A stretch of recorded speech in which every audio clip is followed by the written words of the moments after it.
Hello and welcome. Today we have a very special guest with us.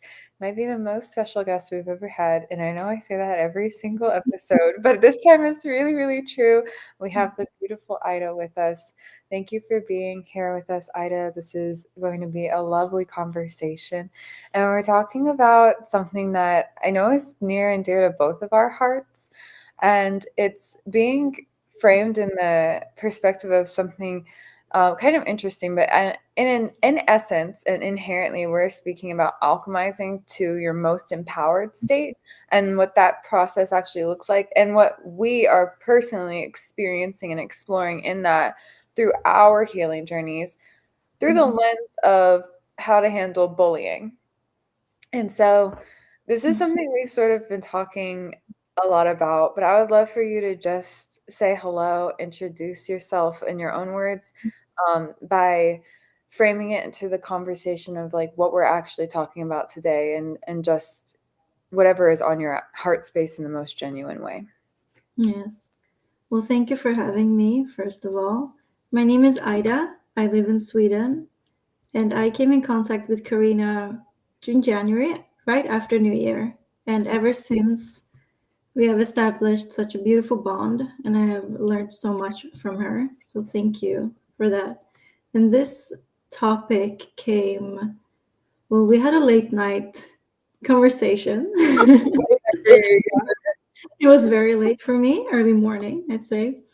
And we naturally came on different topics, and we thought we should talk about bullying, um, especially since Karina's dear young friend was experiencing bullying in her school.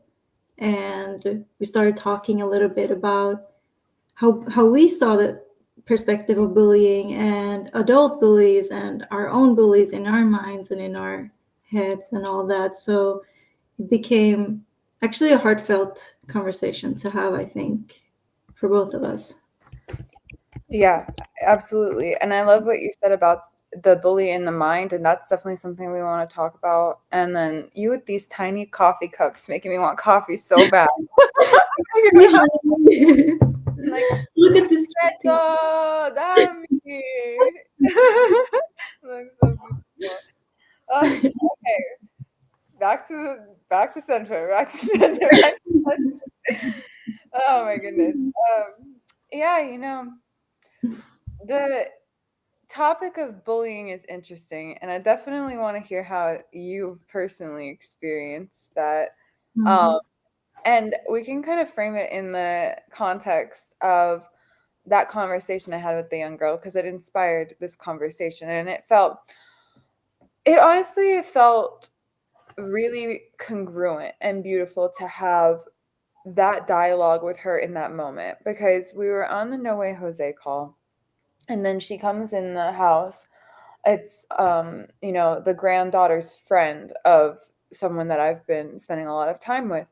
And she comes in and she's like, "Karina, like, I've got the tea. We've got to talk." But she wasn't like upset. She was just sort of like, "Just wait till you hear, what's going on."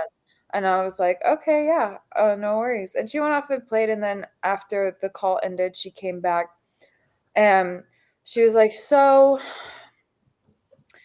at soccer practice, the girls have been being really mean. And what happened, long story short, is they created a group chat of so ridiculous, of like all of the girls except for maybe two of them, including this girl, and put a poll in the group chat of like who was the laziest, who was the worst player, who was like, all of the different things, being like the mean girls, basically. And you know, she was really like just telling me everything, and I was just holding space for it, and I asked her a couple of questions after she shared, and first thing I said was like, "How did that make you feel?" And I was devastated. Like, I thought these girls are my friends, and they've been like nice to my face, but mean behind my back, and all of those things. And then I was like, "Yeah, okay, that makes sense." And one thing she had said was like she felt like the coach was going to just not like do nothing about it, or like not do the right thing. And so I asked her, like, what do you think the right thing to do would be? And she said, you know, I at least think like she said she should say that that's not okay, or that that's not allowed on the team. Um, and all of that. And I was like, okay, that sounds good. Um, and so I just kept asking her questions around like how she felt and what should be done in her eyes. And um, what we decided to do is we pretended we wanted to make it fun, because she was like, obviously a little bit down in the dumps. So we were like, let's turn it into a game. So let's imagine that you are the main character of a movie and that this is happening. Let's play out like all the different scenes that could take place in this circumstance, right? And I was like, nothing is off limits. Like, you can say anything you want, anything. And so obviously I'm trying to get, for one, I'm getting like her buy-in into all of this. And for two, I'm like creating the container in this space where she can like say that she wants these girls, like, like, and be able to experience that in a safe place. And so she is sharing about that. And the first thing that actually came out was that she said, well, I could go to practice and like pretend like basically nothing happened, and go to um and wait until the coach brings it up, and then pretend like I'm not hurt, and if the coach brings it up, then the coach brings it up, and then we would talk about it. And I was like, okay, that is a scenario. So I started writing down like notes as we were talking. Um, and then she was like, I don't know what else we could do. And I was like, okay, well, I'll toss one out there. And I was like, remember the movie The Princess Diaries? And they were like, yes, we love that movie. And I was like, okay, well, when she got bullied at school, she like had an ice cream cone and she just like stuck it all over the girl, like, well, you could do that, right? And she was like, yeah, like we could do that. And I was like, okay, cool. Number two, violence. Like, the first one we were like sheepish. We were like, that's kind of sheepish. It's like, let's be honest, it's kind of sheepish. Number two, it's kind of violent. Number three was like just totally sweep it under the rug, pretend. And these are like the ideas that they're starting to toss out now. She's like, okay, well, we could just totally sweep it under the rug and just not say anything at all. Like, let's just pretend it didn't happen. And I was like, okay, well, that's super passive. All right, what's the next one? And then Katie was like, you could walk in there and you could throw your stuff down and you could like have this big old outburst and like all of that stuff. And I was like, okay, outburst, got it. Number five. And she was like, um, we could, she was like, I could jump out on the court, or not the court, what are we talking about? The field for soccer.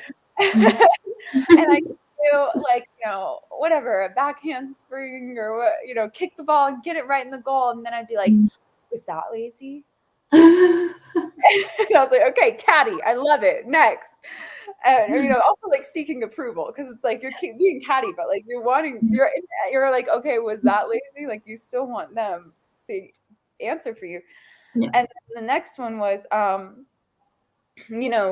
walking in there and being like, getting like super confrontational, like being not like an outburst where you're just like emotions everywhere, but like being like, hey, you did this and I feel this kind of way, and like being kind of defensive about it. And we were like, all right, that's another circumstance. And then finally she was like, I don't really like any of these options in reality. And I was like, good. Good. But it was fun to like get out, right? Creating a space where she can express all of those feelings. Those are like real feelings that she's experiencing. But then also being like, okay, so I kept saying in context to all of this, like, what we're doing is let's like lift up into the most empowered state. Like, let's keep getting more and more empowered, from like being sheepish all the way up to at least being confrontational. But what does it look like to actually take charge in that circumstance? And so what I suggested, and I knew I was going to suggest this from the beginning, but I wanted to work through the process with her first. I was like, well, I have an idea. And she was like, tell me, like, I need to know, like, what can I do? And I said, well, we could process what you're actually experiencing on principle and write it out and be proactive instead of just waiting for the coach to like bring it up and then you'll see if it ends up getting talked about or Mm, not, and say to the coach, one, like, I have something that I want to share with the team that's on my mm, heart based on everything that's happening, and two, have us write something out that you can actually like stand up before practice, not like during, like not like after practice, by the way, like no, like in the very, mm. everyone's there, and you say, this is happening, this is how I feel about it, and this is why it's not okay. But even deeper than that, so we agreed. We're like, okay, we're gonna do it, you know. But I didn't try to convince her. I just told her, we just went through the whole options, like in the movie, who would be the most empowered character in that Mm, movie. She was like, no, I have to do it. Like I have to. And I was like, okay, cool. So then what does that look like? So from there, I just kept asking questions. I was like, what are all of the things that you like would want to say, or that what's like the speech that that character in that movie would give to be in mm, the most empowered state? And obviously I kind of gave some direction and ideas and things like that. mm, um, Inevitably, this is what we wrote out just for time's sake. So, not like the whole speech, but just like the different bullet points, right? We came up with 10 bullet points and then we ordered them, all list them in order. But this is what she ended up actually doing and sharing. So, mm, she, number one, acknowledged the toxicity in the environment. mhm, And number two, she brought up that it made her uncomfortable. I wrote like discomfort and passivity. So how it made her uncomfortable that the environment was so toxic and that no one was just everyone was just going to not talk about it. Like everybody knew about this poll and nobody was going to say anything, mm, you know. And number three, just observing what that is from like a broader perspective, you know, not from a woe is me, like I'm being bullied kind of perspective, like a huh, interesting phenomenon that's mm, happening here. And number four, I was like telling her, you know, let's bring this like broader, like on principle, what is a team? And she mm, was like, oh, like, you know, what is a team? Like, what does a team actually mean? What does it mean to be collectively working toward the same goal with people that you're, you know, supposed to care about? And then in transmutation's sake, number five is being encouraging, and mm, that teamwork being like, you know, to me a team is us actually sharing a common goal and coming together in the commitment that we're going to make each other better.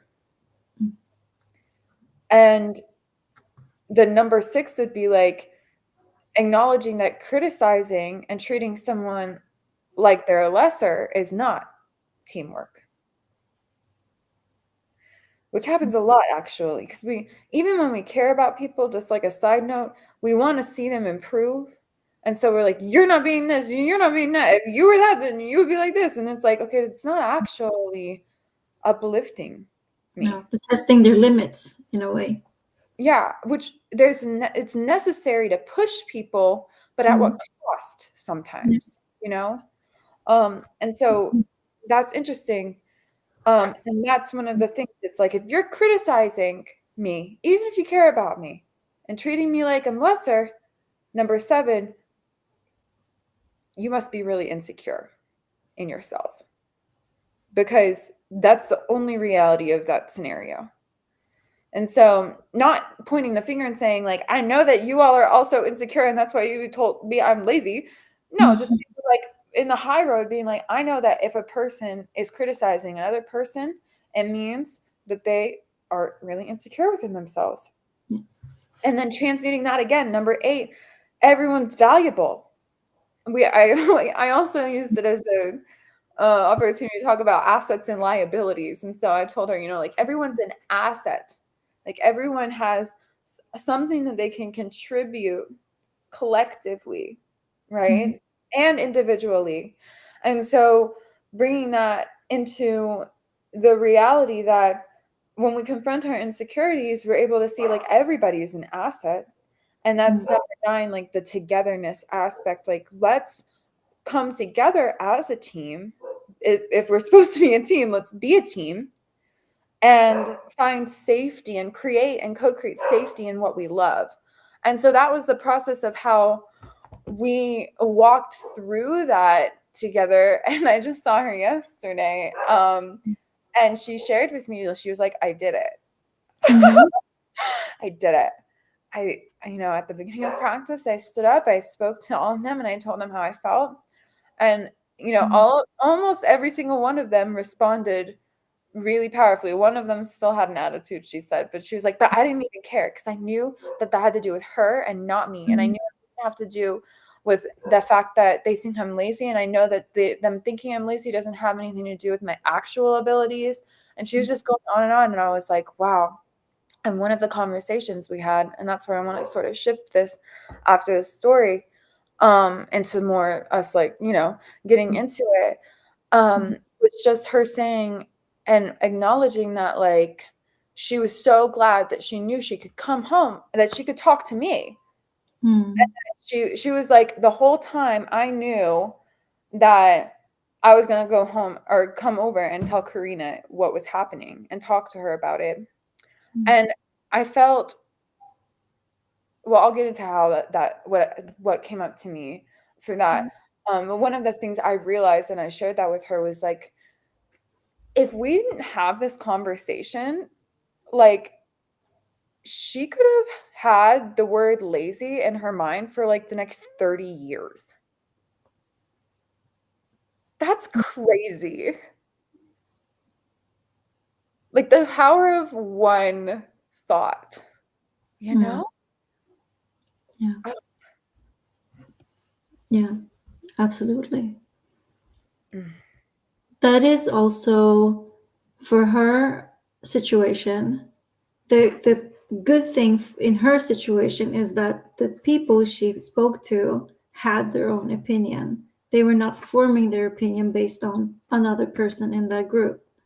Where most commonly, let's say there's one main bully and the other are followers, and mhm, they know their inner truth, but they are too afraid to speak it. So instead, they form their personality based on the main bully.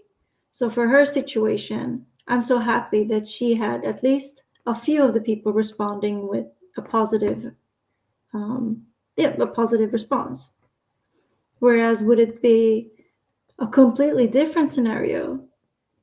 Perhaps her situation could have become worse, where they bully her even more based on the fact that she shows vulnerability or is open about what is happening.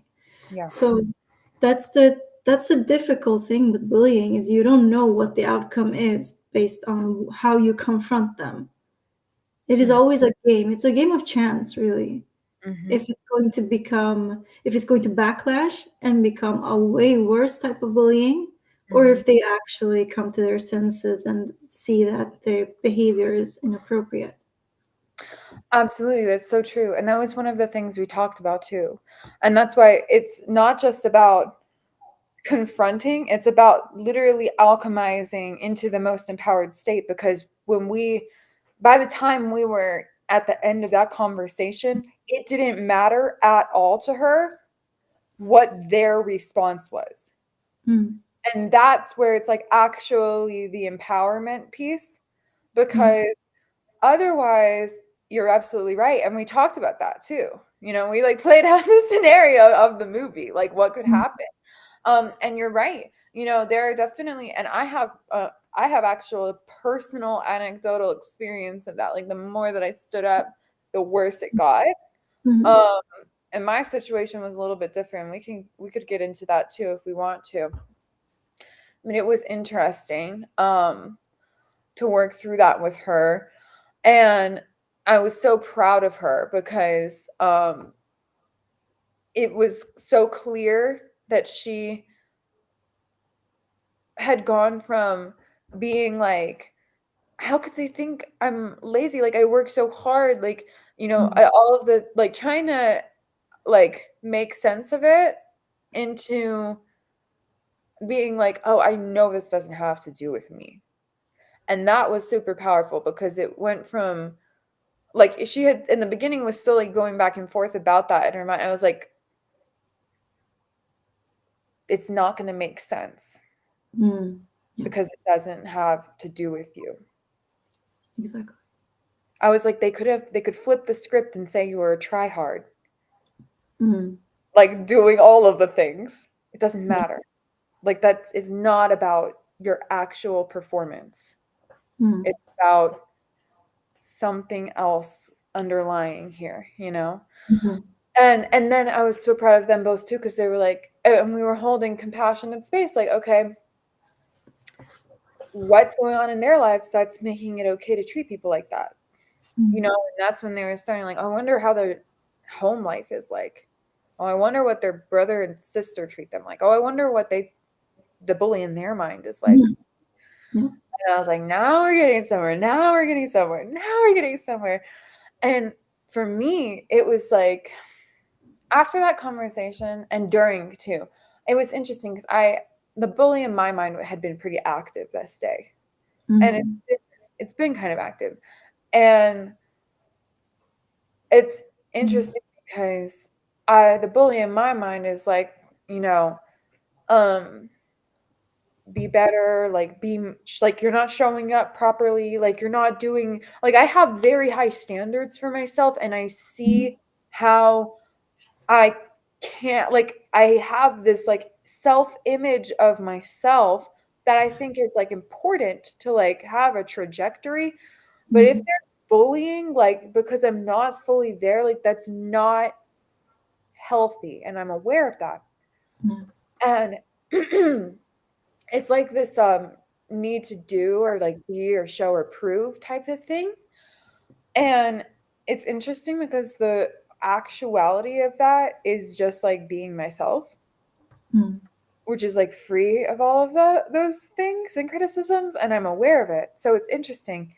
But I'll just share that like from the start of that conversation, like being so present in that space of having that conversation and all the way through and afterward, I was like, because at one point she was just like, you, Karina, like you would make a great therapist. And I was like, I'm not going to be a therapist. I was like, I don't want to be a therapist. I'm going to be a mom. And she was like, oh, and I was just like, I felt so congruent in those Mm. moments. I felt so like, yeah, like this is the best version of me. Like, this is my dream job. Like, this is what I'm here to do. And deeper than that, also, like, and in the community aspect of what we're talking about moving forward, like building families in a totally new way. Um, I'm looking forward to like my kids never experiencing that in that way because there's not gonna be a thing. Yeah, it was interesting and beautiful. Mm. Yeah, absolutely. Especially when you already have that bully in your mind, and then the outside bullies validate the same thoughts you have. That is when, I mean, that is when you break down. That is when your entire identity becomes evolving around what you believe and what others have said about you as well. That is why growing up in safe environments, even school and home environment, is really important. The combination of safe at school and safe at home is necessary for you to build that unbreakable sense of self. Because bullying is always in the hand of the bully. But if you're receiving that bullying and you're your mindset is shaped by what they are saying about you, that is going to follow with you rest of your life. Whereas if you're really secure, that thing can bounce off much easier. You will be able to confront it in healthy ways as well. Yeah. Well, I mean, and that's the beautiful thing about like what I envision is like I don't see my kids going to school, Mm, like personally. And I think, the opportunity of co-creating harmonious community makes that possible also. Like mm, it's not natural this way that we've decided to do things in this Western society. It's like not natural at all. It doesn't make sense really. Like this idea, especially as a mother, like I just don't fully understand it. I mean, I do, and I have compassion and I understand the ways that these things have evolved to be the way that they are, but like that's not how I envision raising my family. Like mm, sending my kids off to be open to that kind of treatment just doesn't make sense. We have the potential and the ability to curate an environment for our children and the future generations mm, where the children that they're working with or collaborating with and being raised around, the ones that they're siblings with, friends with, in, in a in a hub environment, are raised on the same principles as them. yeah. They have the same values, the same um not perspectives, because everyone has a different view, but everyone's holistically treating each other better because everyone holistically is being taught that that's fundamentally how we treat each other. Like no, there's no circumstance where people are like put into silos and being mistreated and then have to lash out viciously on one another. Like that doesn't make sense in a natural, healthy environment. But Yeah. that's not the one we've existed in. It's just the one that we get to like envision moving forward and actually like create, if that's Mm, what we're here to do, which I believe mm, is one of the reasons I'm here. And so um I agree, and I also see how the whole point of doing anything in life, I for my perspective, is like to be able to bring my children up in a better way, yeah. to be able to like be the one that raises them, Yeah. and be among people I trust who can help raise them and uplift them into being the very best versions of themselves, not Mm, just like sending kids off to do like miscellaneous activities with random people that we don't even know where they're being treated poorly. It just mm, fundamentally doesn't even click. yeah. Or even being overstimulated by all of that constant action, action, action. I mean, as adults, we can't handle it. Why would we force children to go through it? And it's also our responsibility to break that pattern of how parents have raised their children. I mean, even so we don't put it on our offspring. It starts with us. Even sharing those principles with the children, it is not what they are being taught, what they are hearing, it's what they are experiencing. I mean, I can share a lot of value with my offspring, but if what they see is me and my partner arguing, or our relationship being a bully or narcissistic or manipulative in any way, that is what they will learn. They will not learn what we are teaching them. They will not learn the manners. They will, we are the ones that are leading by example. And that is why we have to heal our wounds before we actually bring it out to the mini version of ourselves. Yeah. Because either way, we can have the best school system, we can have, the best environments for our children, but it's still our responsibility that our demons do not leak out on them. Absolutely. Know thyself. Oh my gosh, that is so true. That is so true. Yeah. Yeah. And It's interesting because in the topic of bullying and how we are processing those, as you said, demons, Mm, and holding space for those things, it's a huge responsibility because exactly like you said, like the children, our children are not going to, it's like monkey see, monkey do. They're not going to hear our words and then take them on. They're yeah. going to actually like emulate what it is that we embody. And so Yeah. that's why it's interesting because the bully in my mind is like bullying me about not embodying better. And then it's like, well, Who what? put that in your mind? I mean, we're adults carrying our beliefs in our head, but who started that chain? Who started that? Because it always, accelerates from there. So you Mhm. had one mean thing being told or an unpleasant event happening to you, and you're building your self worth from there. And since we haven't really done anything about it up until now, it might have been 20 years or, more or less that you've been carrying those beliefs.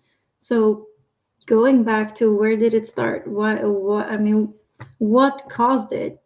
And was it actually my fault? Because oftentimes we're blaming ourselves for something we didn't do, only because you were the target of that hate.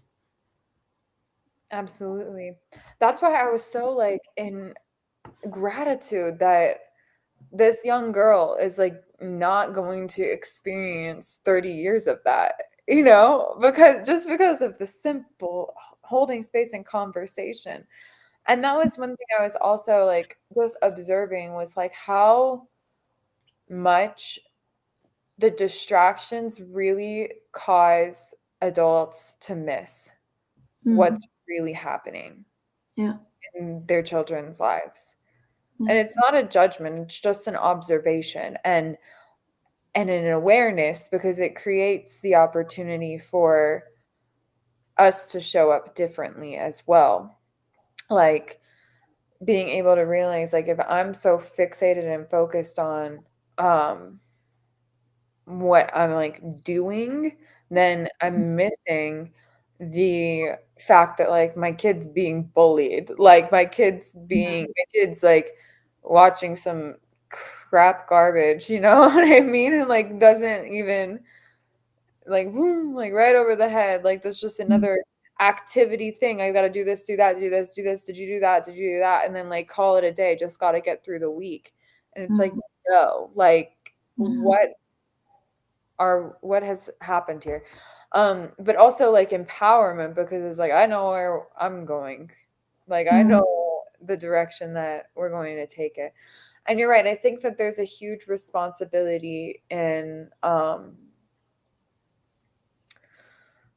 clearing out the wounds so that they can be healed and we're not bleeding all over the youth and then like having that be like inside of mm, them and buried as thorns because that's so much like that, like you said, going back to the depth of like why is that bully there or where did it come from, that's a big part of it is yeah, like being around generations of like unhealed just traumas like just seeping out at any target.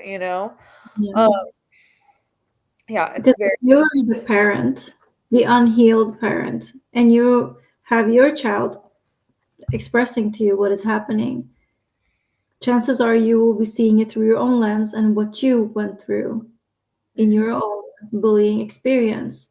And that trigger is not going to be helpful for your child to experience because chances are you will be frantic or, heaving, and it's just so uncomfortable for you because your child is still an extension of you. So in Mhm. a way that Yes. child becomes the parent, becomes your parent because you're not emotionally available to deal with that. Absolutely. Like that's one thing that I've been reflecting on too, and it's definitely true. Like your child should not be your best friend. No. Like that's really like a child parent relationship.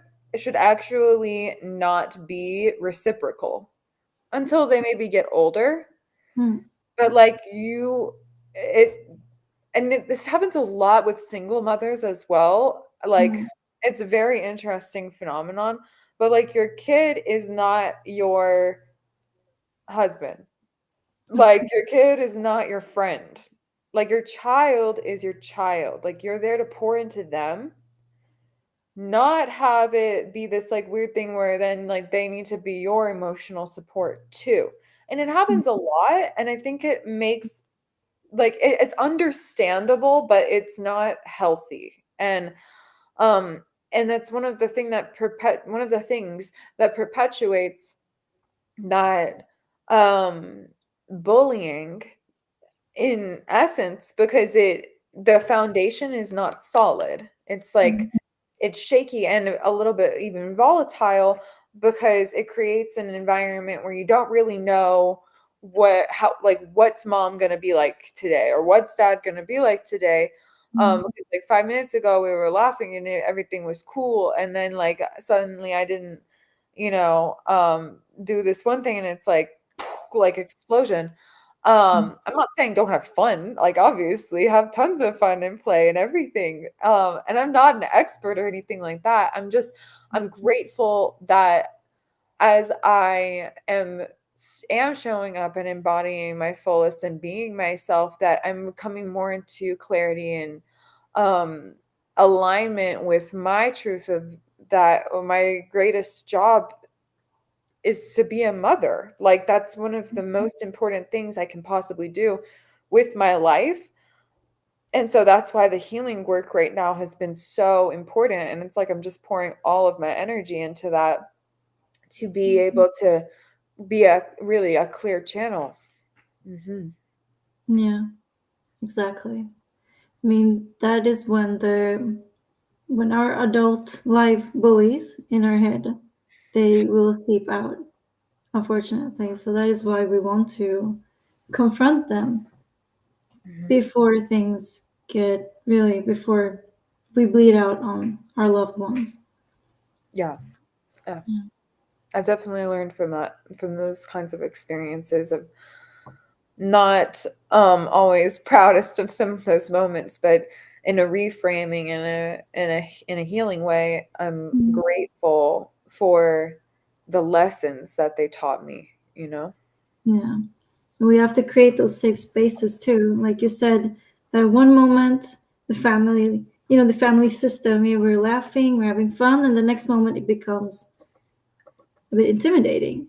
And for a child not to know where your situation lies with your parents, if you cannot feel safe, then how can you be safe to express Yeah. that thing that is happening? So a lot of fear is within the family, and the fear of consequence as well. Because if you were taught, if if you, let's say you were bullied in school, and you learned from that experience that you are wrong, and you learned from the experience at home that when you're wrong there will be consequences. So how can you openly express to your caregivers, your parents, that something is happening to me without being punished for it? Yeah. And that is why a lot of the bullying, the victims of bullies, they pour it inside themselves. Because either there will be consequences or there will be no reaction at all or no action that will prevent the bullying from happening. So having a safe space for the victims of bullying is really important. And I think we still have a long way to go when it comes to those safe spaces for them. Yeah. I mean, it starts in the home. It really does. Like, it starts and ends in the home, you know? That was one Mm, thing I remember when I had these deep meditations like several years ago, asking God about my purpose. And it was like, well, we were talking about this in our group chat the other day mm. of like, or was it yesterday? Of Yes. just, like all the different aspects of, like yoga and the energy that comes through that, and that like one woman's perspective, which I just Mm. fundamentally think is a little bit out there, which we don't have to get all into. But um, in that period of time, there were these really deep meditations that I was experiencing about purpose and surrendering to hear the message clearly. And the message came through that I'm here to help end abuse on all levels. Mm. And that starts in the home of society, and then the home of our local communities, and then in the home of the home, and the home which homes us, which is the body. Yeah. And I was like, dang it, man, can't you just have said my purpose was gonna be like I want the easy way. that was actually not my response then. It's my response now because I'm like, oh, but so I'm down for it, you know, and I'm here for it. And I'm like, let's go. Like, let's not let anything stop that. Because nobody talks about the actual process of that, it seems like. And that's why I am so grateful for what we are co-creating and how we can bring people into a space where like that's actually the focus, because everyone yells at you to heal and like be better and show up and be a leader and do all these things, but nobody really What does shows. that mean? Like, Yeah, what does that mean? what does that mean Yeah. exactly? And so it's an interesting experience because it can't be taught. It's learned, but it can't be taught. Mm-hmm. And Yeah. that's so like honestly kind of frustrating, but that's the kind of thing that like, I mean, even in the example of this conversation that we had where she was able to go and be that like version of herself, the most empowered state, and confronting through the alchemy that we collectively performed. I couldn't have taught her that. She learned it through the process of us experiencing all of the different scenarios in a safe space. Yeah. But I couldn't have taught her that. I couldn't have been like, here's what you're gonna say. Here's the, I couldn't have sat down and controlled that experience for her, because at the end of the day, if she wasn't embodying the vibration, it wouldn't have been received. Yeah. And that's not something that can be taught, and it's not something that we can um like study intellectually, like, and we need to just be able to like vibrationally experience it to actually alchemize.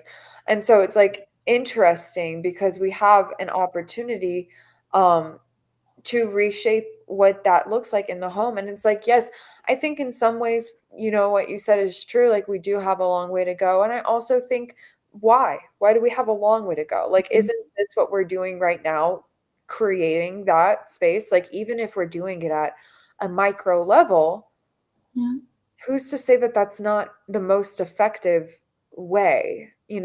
So I Mm. always, and I think this is something that's been a dance with the two of us that I'm so grateful for, because what you are voicing is like a voice inside of me as well, that I Mhm. get to be like, I get to verbally challenge whenever you say that, and realize that that's the more empowered state. It's like, yeah, we have a long way to go, and yeah, but we can't just have it all at once. And I'm like, I fundamentally, Swedish, remember. This is what'd you say?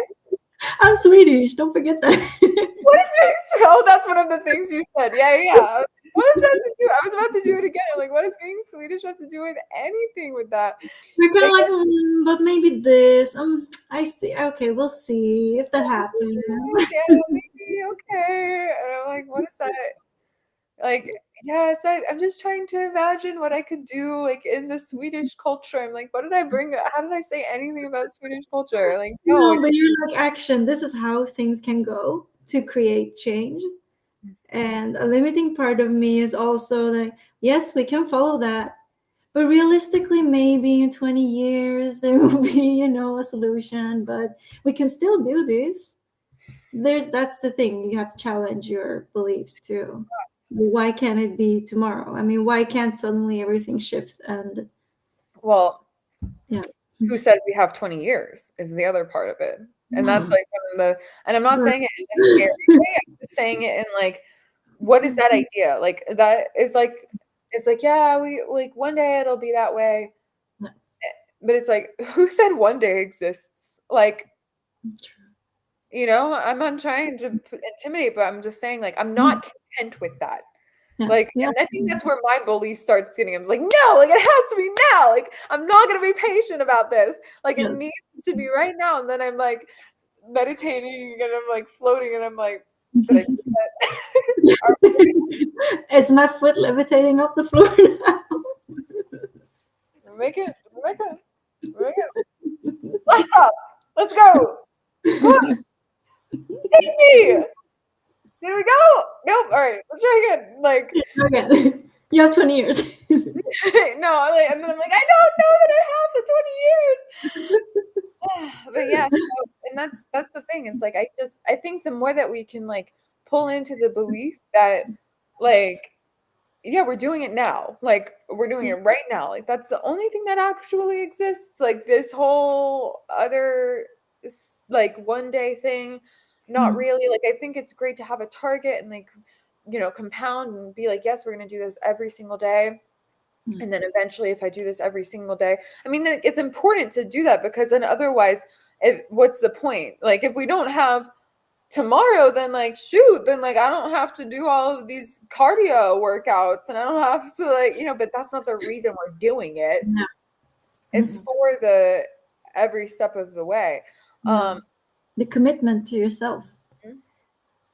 Exactly. It's for the discipline. It's for the, no, I like, even if it all ended right now, I still took care of the things I committed to myself to take care of incrementally, even if it was just a small thing that I could do today. I still chose to do it. And I still allowed myself to become a little bit more embodied in these aspects.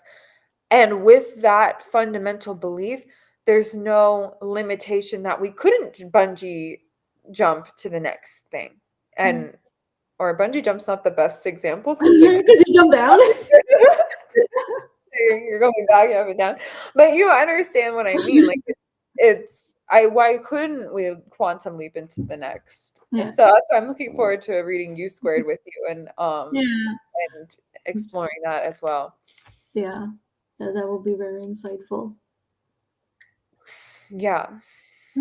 So how can we? I mean, we have to be in the here and now.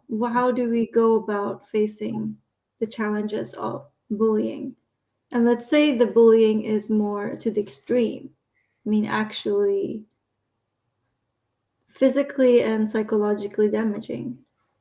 How can we help others to get through that?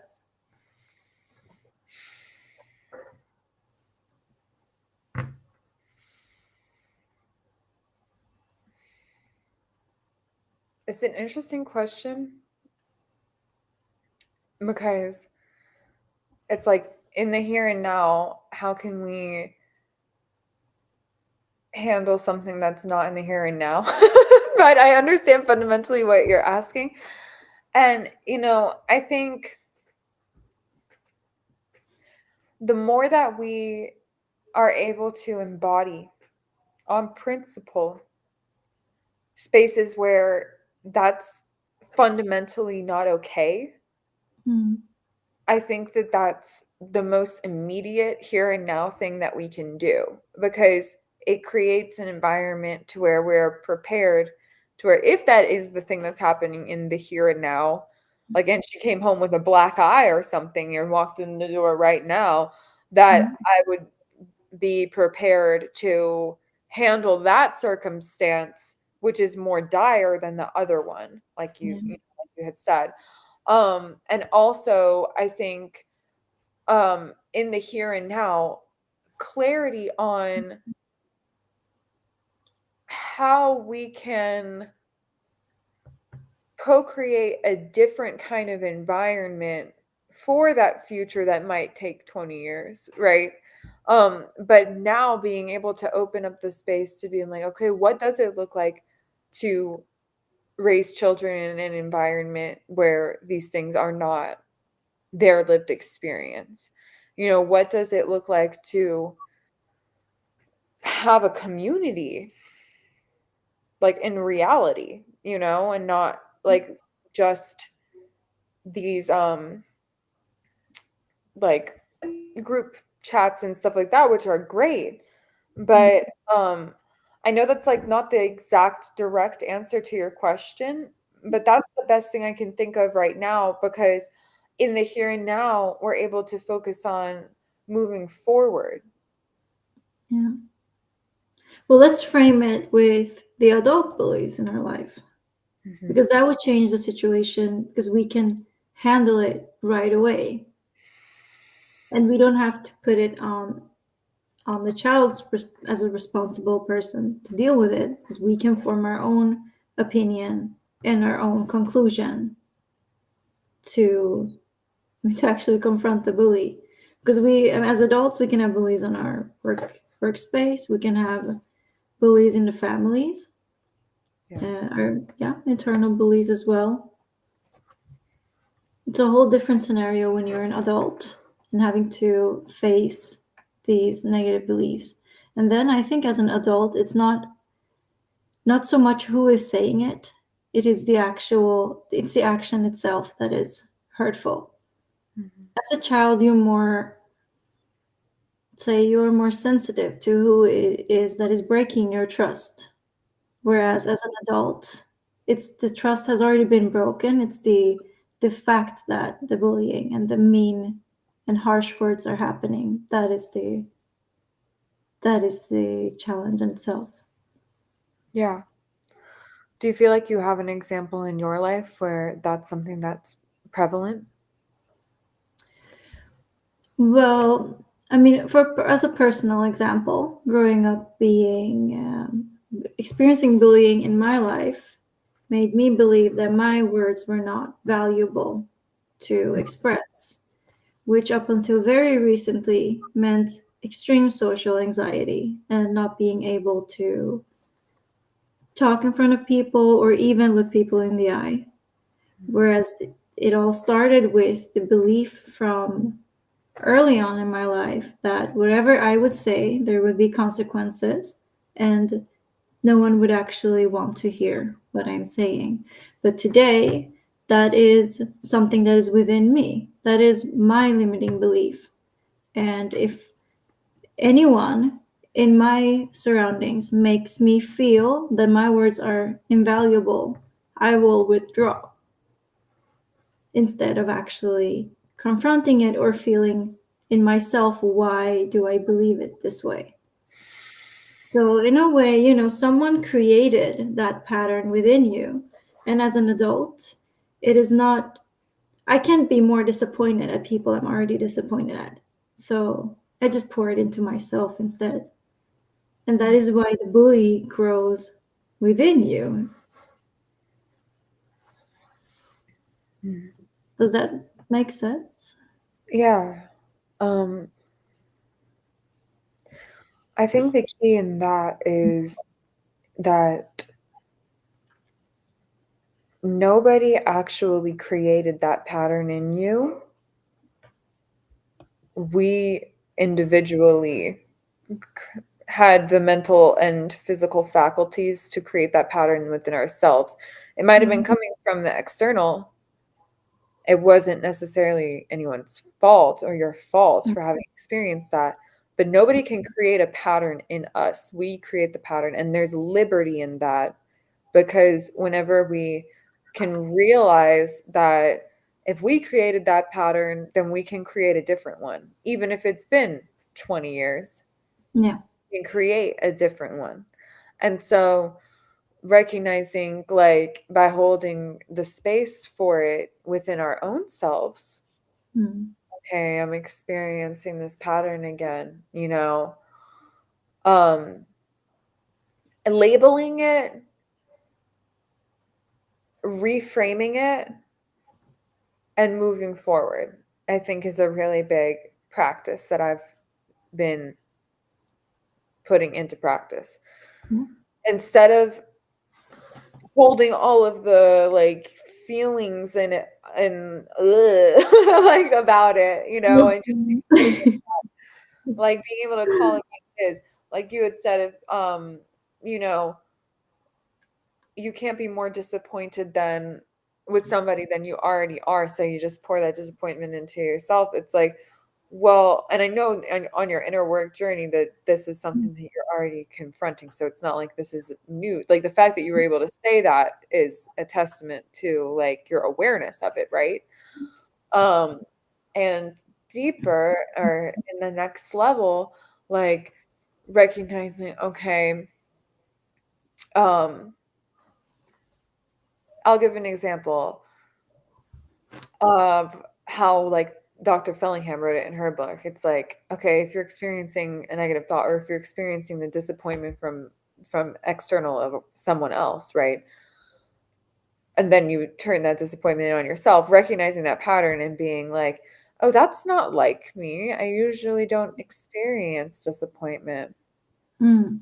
I'm going to move forward with um, you know, feeling content. Yeah. It's interesting because it's like you're labeling it as like not you're no longer identifying with it. Like, "Oh, here comes my disappointment pattern again." It's like, "No, like, oh, that's unlike me. I don't usually experience this anymore. Mm. Oh, that's unlike me. I'm really good at receiving love." So, this is an interesting thing that's coming up. I'm going to let myself feel satisfaction in this moment. Yeah. It's like the shifting of that, I think, is one of the best ways to do that. And then even if there's an external experience of like bullying, then it's the opportunity to be like, oh, that's weird. I usually am not affected by other people's opinions of me. Yeah. Huh. Okay. I'm Mm. gonna move forward with what I know to be true about me. Mm.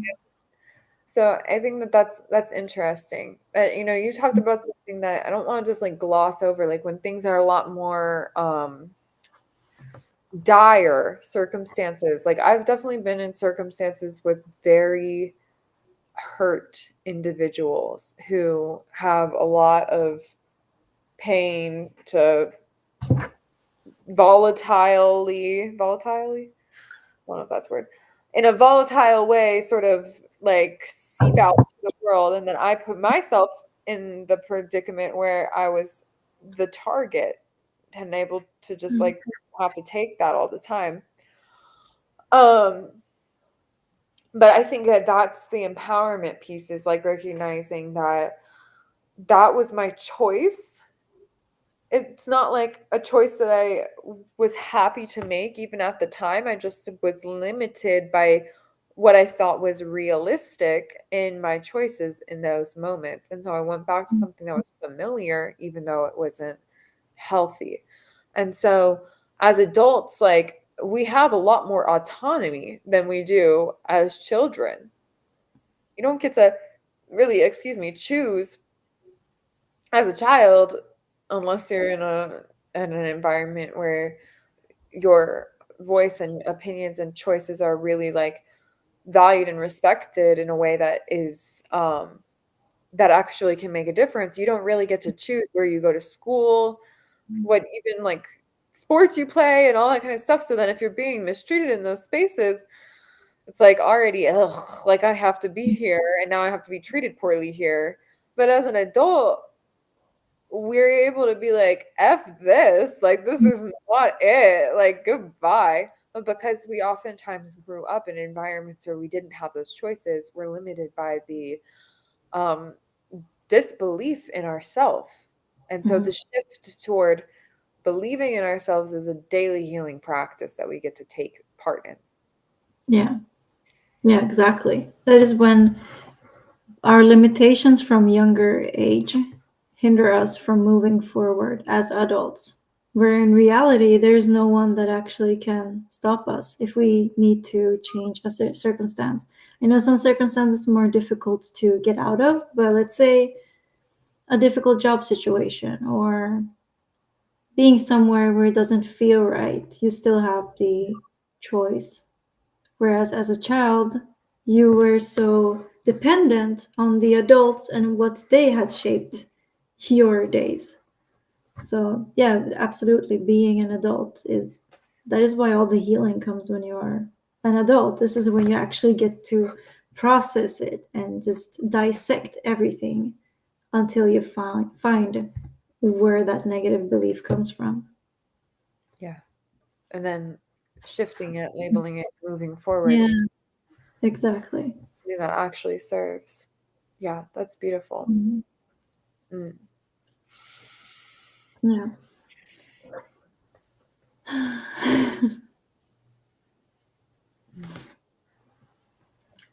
Yeah. I so appreciate you. I appreciate you too. Mhm. Mm. Is there anything else on your heart space that you'd like to share or ask or anything? What I want to add is how important it is that our identity is solid so that no one else can change our identity or make us believe something that is not true to ourselves. We're Mm, working very early on with shaping who you are and not being rebranded by anyone else's opinions. that's so deep. Mm. That's really interesting. That's something that I've definitely played with a lot and I'm working on myself. Like what is it to have an unshakable sense of self? Because in healing like codependency patterns, instead of needing other people's approval or needing other people to need me in any way, being invited into spaces because just because I'm loved is Yeah, like, what? Like, what? yeah, Um, and then being able to have that solid space of self in identity and also in no identity at all. Because that's like the vibrational truth. But mm, being able to have like the sense of self in that is a very interesting dance yeah, because it's like an evolution and elevation um, from having no positive self-image to having a positive self-image to having a firm, unshakable self-identity to realizing the truth that we don't have identity at all. mm, That's an interesting thing to play with and to reflect on today. mm. Yeah. It's very layered. Well, Mm. thank you. I really appreciate this. I think it'll be interesting moving forward as we continue having these kinds of conversations and opening up spaces for other people to uplift themselves and uplift each other in the process. And I'm curious, could you share with everybody where about your channel, about where we can support you and what the best way to Mm. support you might be? Thank you. So I started my YouTube channel called The Awakened Somnambulist, and I talk about the awakening from trauma and from sleepwalking throughout your life. And the somnambulist is a sleepwalker. Where I got that inspiration is when you are in a traumatized state, you are disassociating daily, which feels like you're sleepwalking throughout your life. And the awakening is when you shift and understand that you don't have to sleepwalk any longer. And so I discuss on the topics of the steps, firstly, since it's such a new channel, the idea of how you step by step come out of that traumatized state.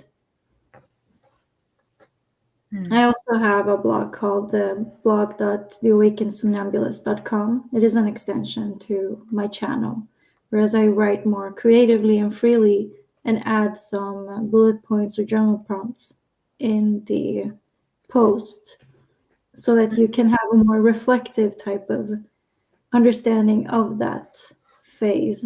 instead of only watching me speak on it. Absolutely, I love that. And you can find all of that linked in the Art Heals Earth blog Yeah. that also Ida writes, which we love your newsletter. So thank you. Mhm. And those are all linked at www.earthschool.org.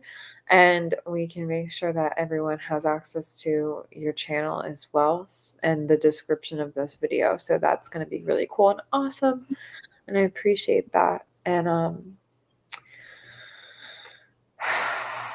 I like to pull into our centeredness before just being like, okay, we did that, bye. Just breathing.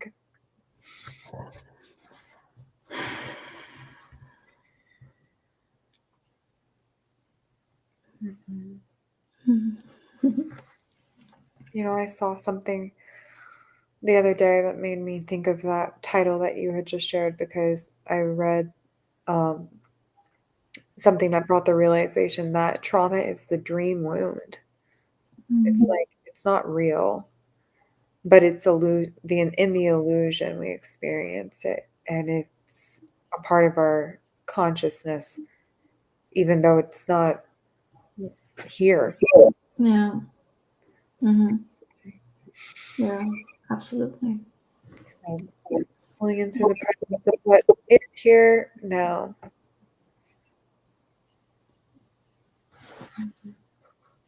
I appreciate you. Thank you I so much. appreciate you so much. Thank you for this conversation. I Thank you. always feel so inspired when talking to you.